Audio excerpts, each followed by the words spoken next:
Rusia es un nombre que resuena en las noticias por su influencia global, sus conflictos y su peso en la geopolítica moderna. Pero lo que pocos conocen es que su presencia y su destino ya están registrados en las páginas de la Biblia. No aparece con el nombre actual, sino bajo códigos y símbolos que los estudiosos han asociado a esta nación a lo largo de los siglos. Desde las primeras profecías hasta los eventos finales, las escrituras revelan un papel sorprendente para las tierras del norte, un papel que oscila entre el juicio y la redención. Todo comienza en los relatos más antiguos, donde Dios establece las bases de las naciones. Tras el diluvio, los hijos de Noé, Sem, Cam y Jafet, se convirtieron en los padres de los pueblos que poblaron la tierra. Entre los descendientes de Jafet,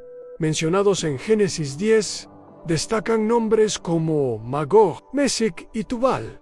Estos no son simples personajes históricos, son las raíces de pueblos que, según los intérpretes bíblicos, se asentaron en regiones que hoy corresponden a lo que conocemos como Rusia y sus alrededores. Magog, en particular, ha sido vinculado por tradición con las estepas del sur de Rusia y Asia Central. La Biblia no da detalles geográficos precisos, pero sí describe su legado.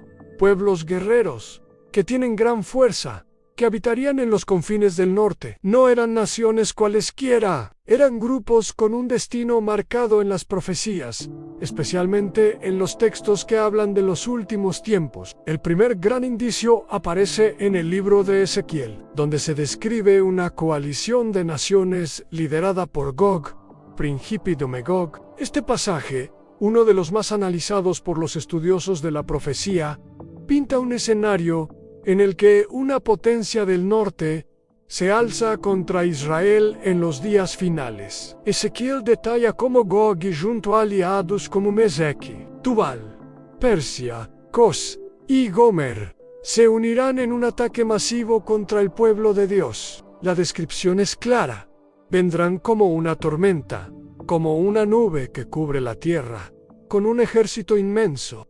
Pero su derrota está asegurada. Dios intervendrá de manera sobrenatural, con terremotos, pestes y fuego del cielo, dejando en evidencia su poder ante las naciones. Lo más llamativo es que esta profecía no habla de un enemigo cualquiera. Gog no actúa solo, arrastra consigo a un grupo de naciones que, según muchos expertos, corresponden a territorios que hoy abarcan desde Rusia hasta partes de Europa del Este y Oriente Medio. No es una guerra convencional, es un evento que marcará un antes y un después en la historia, donde la intervención divina será incontestable. Pero el papel de estas tierras del norte no se limita al conflicto. Hay un patrón en las Escrituras que muestra cómo Dios usa a las naciones, incluso a las más distantes o hostiles, para cumplir sus propósitos. Rusia, como heredera de esos antiguos pueblos, no escapa a este diseño. En el libro de Jeremías, por ejemplo, se menciona a las naciones del norte como instrumentos de juicio. Babilonia, que destruyó Jerusalén, fue castigada por un imperio que venía del norte. Algunos ven en esto un paralelo con cómo, en diferentes épocas, potencias surgidas de esas regiones han influido en el destino de Israel y del mundo. Sin embargo, la historia bíblica de estas tierras no es solo de confrontación. También hay espacio para la redención. El profeta Isaías habla de un tiempo en el que las naciones, incluyendo aquellas que antes se oponían a Dios, se volverán hacia Jerusalén. Subirán a adorar, a buscar instrucción y a participar en la restauración final. Esto sugiere que, más allá del juicio, hay una promesa de transformación. El Nuevo Testamento refuerza esta idea. En el Apocalipsis se describe cómo los reyes de la tierra y sus ejércitos se reúnen para la batalla final, pero también cómo,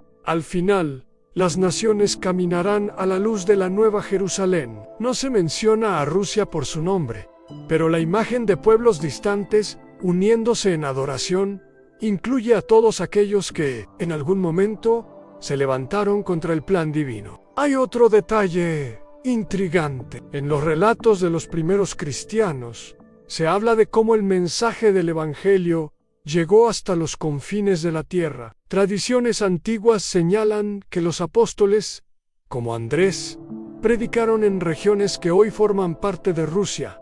Esto no es casualidad. Desde el principio, Dios tuvo un propósito incluso para las naciones más remotas, un propósito que va más allá de la guerra y el castigo. La conexión entre Rusia y las profecías bíblicas se hace más evidente cuando se examinan los eventos históricos. Durante siglos, el pueblo judío encontró en estas tierras tanto persecución como refugio. En el siglo XX, la entonces Unión Soviética jugó un papel clave en la creación del Estado de Israel. Aunque sus motivaciones fueran políticas, incluso en medio de la Guerra Fría, cuando el mundo estaba dividido, Israel sobrevivió y prosperó, cumpliendo así lo que las Escrituras habían anticipado sobre su restauración. Hoy, cuando observamos las tensiones geopolíticas, las alianzas militares y el creciente interés de Rusia en Oriente Medio, muchos ven ecos de esas antiguas profecías. La pregunta no es si estos eventos se cumplirán,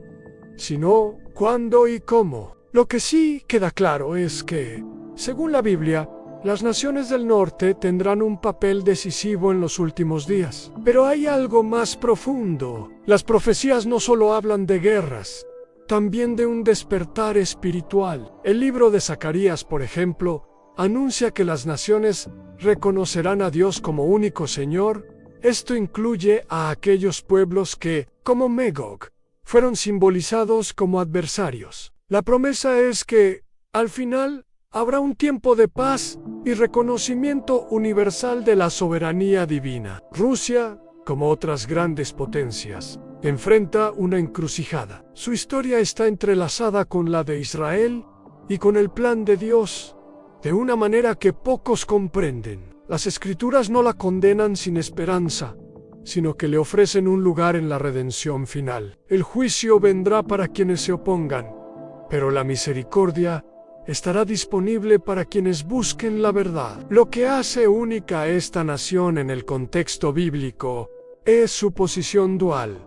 Por un lado, está asociada a una de las coaliciones más temidas de los últimos tiempos. Por otro, tiene la oportunidad de ser parte de la restauración que seguirá al caos. No es una paradoja, es el reflejo de cómo Dios obra incluso con aquellos que parecen estar más lejos de Él. Al final, la pregunta no es solo qué hará Rusia en el escenario mundial, sino cómo responderá a la invitación que, según las Escrituras, se extenderá a todas las naciones. Porque el mensaje de la Biblia no es solo de advertencia, es también de esperanza. Las tierras del norte, con toda su fuerza y su historia, tienen un lugar en el futuro que Dios ha preparado. Dependerá de sus decisiones si ese lugar será de conflicto o de redención.